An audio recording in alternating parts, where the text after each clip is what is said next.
Alright. So from Araneta Cubao Station, punta tayo ng Marikina City via LRT 1. Sakay ulit tayo ng LRT, then sa may Gateway Mall. Pero syempre, isasama na natin tong ating paglalakad dito sa may area ng Cubao.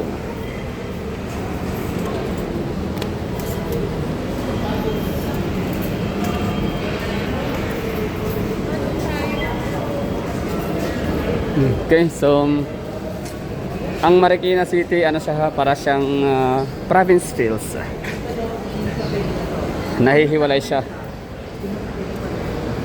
Boundary.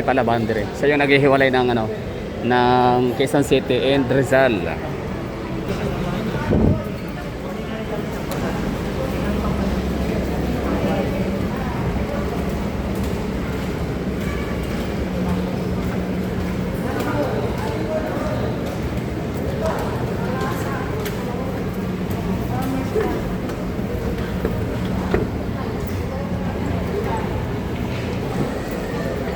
Farmers Plaza Bazaar ang dito sa ibabaw.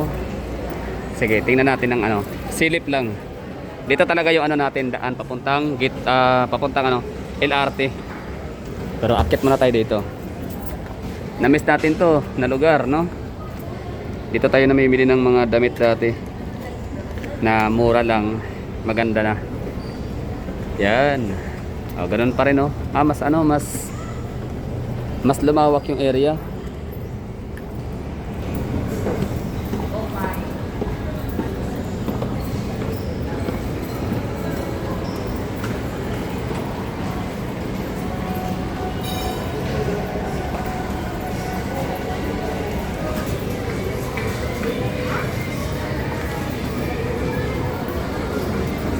So, 'di ba? Grabe ka congested ang Manila, Kamaynilaan. Daming tao. Partida linggo to ngayon, ha. So, may mga opisina na ang rest day, may mga kumpanya na walang open kapag ka Sunday. Pero daming tao. Asahan lalo na kapag siguro to dito. Biyernes, tsaka Lunes. So ito yung Araneta Center. So ito yung kailang pinaka-atrium.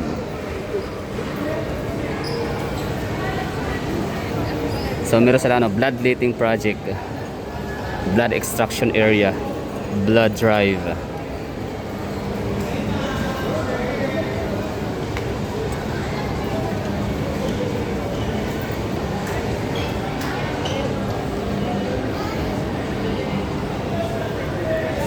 Araneta Center.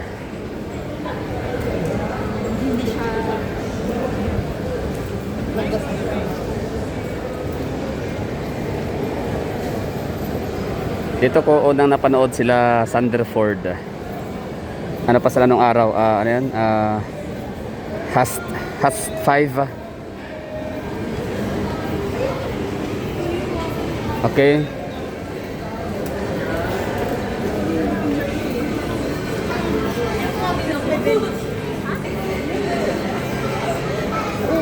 Gateway and RT2. So, explore taas Farmers Plaza Bazaar. Although dito pa rin naman tayo kanina kung dumiretso lang tayo.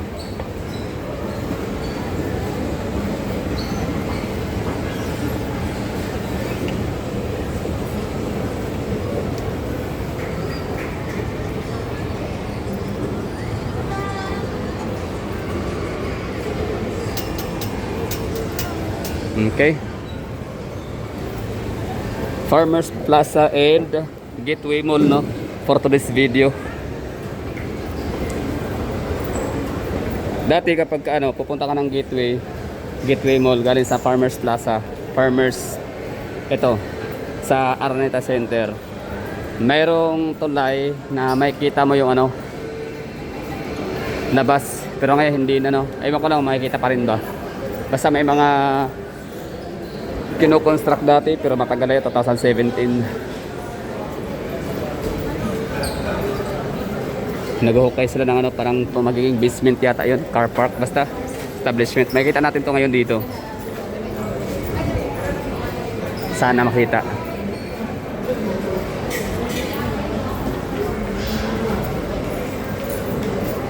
Ayan. So, para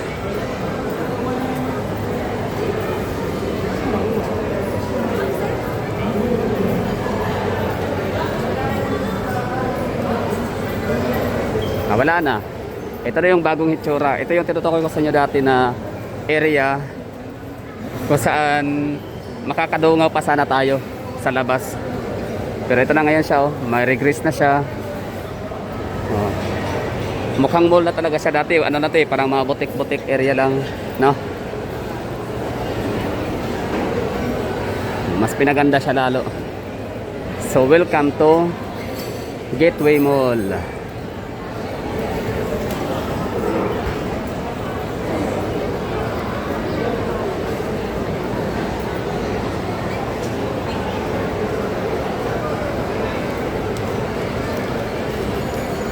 Diba no? Social na lugar. Ito yung ano, tinutukoy ko sa inyo dati na ginagawa lang siya. Ang hukay, naghuhukay sila napakalalim, like siguro mga hanggang 4th floor. So ito pala yung magiging hitsura na after. Ito na yon.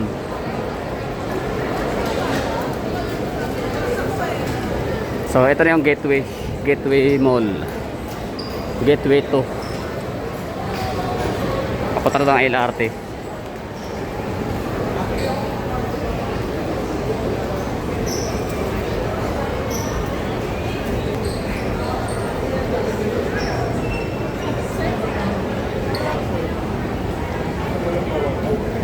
Lo, daming tao, no? Linggo to, ha? Oh, di ba? Mas maganda siya ngayon, no? Mas pinaganda si LRT. Ay, LRT, si Gateway Mall. Gateway Mall. So, ito na yung hitsura nito yung ano, Gateway Mall ngayon. Tsaka dati, meron pa akong pinupuntahan sa taas, tinatambayan. Kasi ang ganda. Meron siyang ano, roof deck. Ano, puntahan natin, try natin, no. Saan kaya ground floor 'yun eh. Tapos elevator.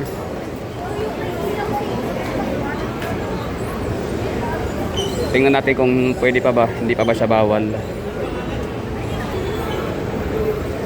So, Araneta Coliseum. Sige, labas tayo ng konti sa sa may Coliseum na makita natin.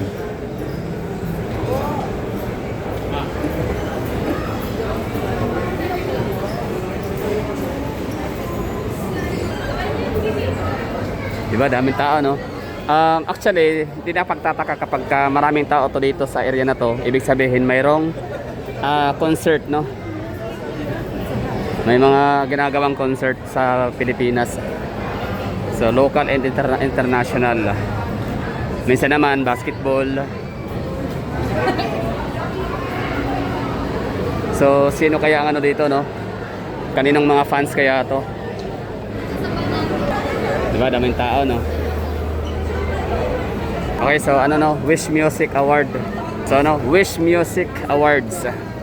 So, Wish Music Annual or Yearly Award. So syempre, andyan yung mga SB19, mga Bini, mga local artist natin sa Pilipinas na maraming mga fans. Sikat. Okay, balik tayo. Hindi tayo makarelate dyan. Kung sakali ako itatanungin ninyo kung ano ba yung ano, pwede kong panoorin if ever na concert. Ano lang, Linkin Park. Walang iba.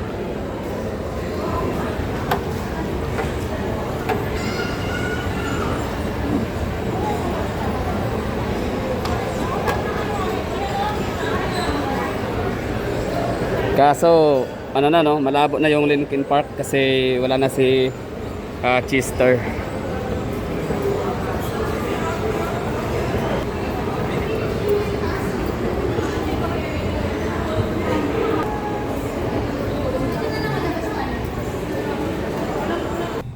Okay, so ito yung ano sinakyan ko dati papunta sa pinakataas. Parang ano yun, may mga garden. Tapos open air, parang alfresco area na rin. Alright, so this is it. O, diba? O, buti andyan pa rin sila no, existing. Tambayan ko to dito dati. Pahangin, palamig, pahinga. So good thing andito pa rin siya existing. Hindi nyo to alam no? Mga siguro mga taga dito, hindi lahat ng mga taga Quezon City o taga QC alam to na meron pala ditong tambayan na maliit na space sa Tapio basta hindi alam to na lahat ng mga taga QC no. Galing. Ganda pa na ng sunset oh.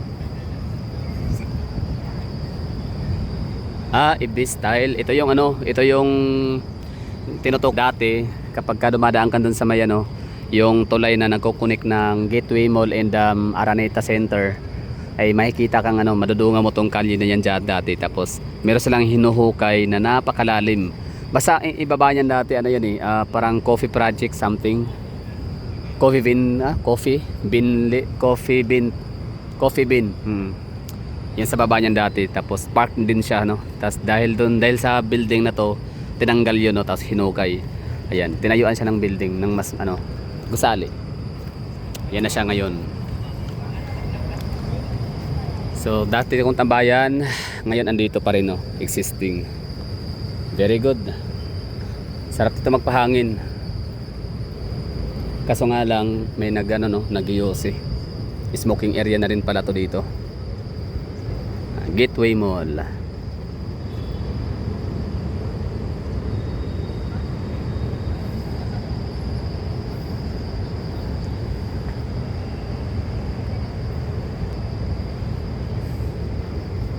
Novotel.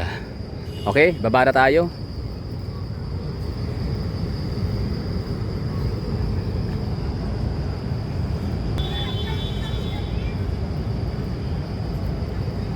So ito yung Araneta Center or Araneta Coliseum pala, sorry. So dati meron akong mga napapanood na mga old photos ng Cubao. Ano lang, ito lang talaga dati yung pinakamalaking establishment sa lugar. Itong Coliseum. Tapos the rest is kalupaan. Ngayon dami ng mga gusali. So paano kaya to nabili ng Araneta? Old land ba to? Pagmamayari, minana o binili nila sa mga lumad no? Sa mga sinaunang mga taga Quezon City.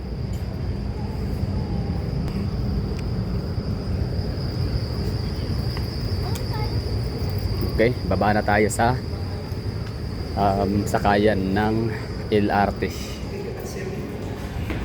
Pero di tayo dadaan doon, di ako sigurado doon kung ang tagos ba nun ay LRT.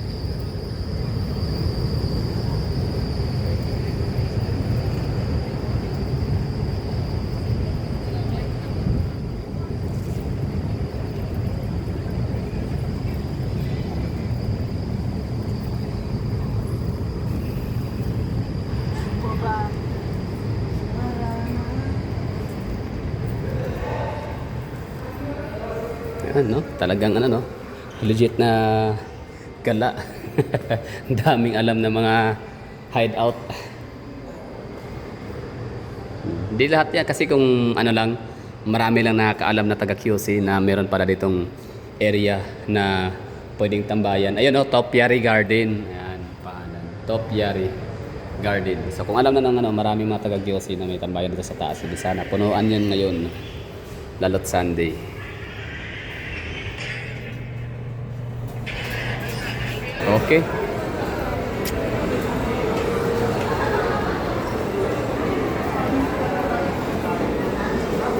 Rustons.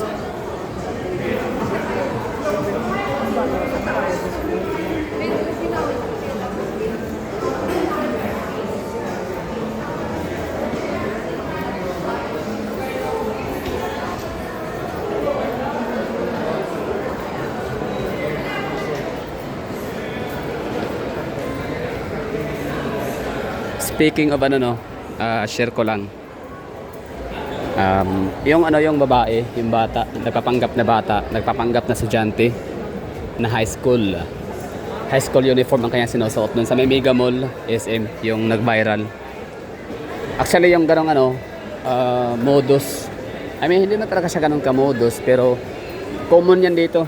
Dito sa may gateway na to, yung papunta kang ano, LRT. Ano yan eh, may mga nagdadamit ng ano dito, elementary na mga uniform. Tapos, nanghihinging ano, pamasahe. Tapos araw-araw dito. So, ginagawang ano talaga siya, racket.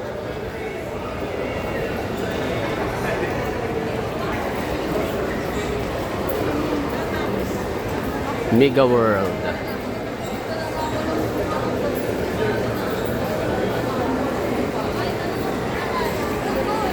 So Ali Mall is may-ari ng ano, Mega World. Okay.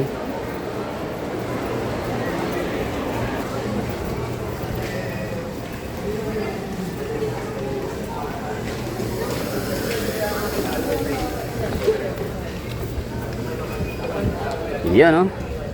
So, dito na tayo. Thank you for watching at napanood na natin yung ano, buong Araneta Center, Gateway Mall, Araneta, Cubao, Quezon City, Philippines. So, next vlog natin is yung ano, sakay natin ng LRT papuntang Marikina City.